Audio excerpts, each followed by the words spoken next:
Now, Sir Alan, The Apprentice has put business on prime-time television. Were you surprised by the success of The Apprentice?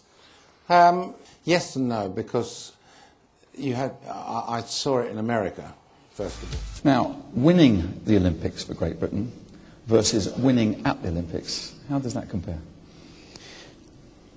It's a good question, and for me, I think that being a part of a team that brought the Games back to the UK for the first time in 64 years was more important than the individual achievements earlier in my career.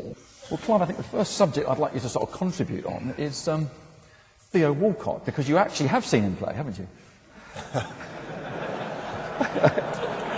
He's rubbish. You talked earlier about, or distinguished between the SME and the corporate, and you talked about the SME having the flame of innovation. Yeah. Is it inevitable that as an SME grows, it takes on the characteristics of the corporate?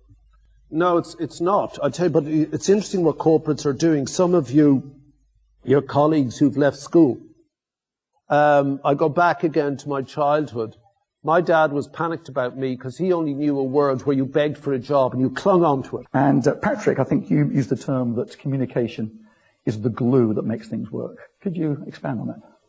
I think it's very important that when you try to communicate with people, that you communicate with people that are able to get back at you. I mean, I had to brief about 5,000, or I wanted to brief about 5,000 of my soldiers before we went into the attack into Iraq. And I split them down into groups of 100, so you can see how many briefings I gave.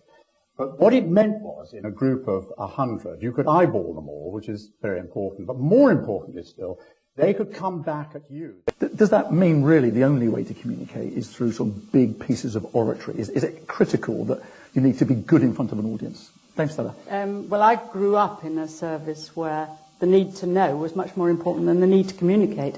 It was all about not telling anybody anything unless they had a proven need to know it.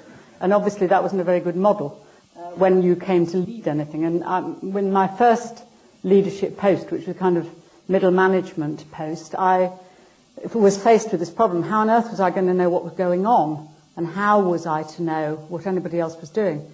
And I decided that the need to know thing had got to go out of the window. And choosing a product, you choose the product on instinct or basis of, deliberate market research? Well, as I explained once to Mr.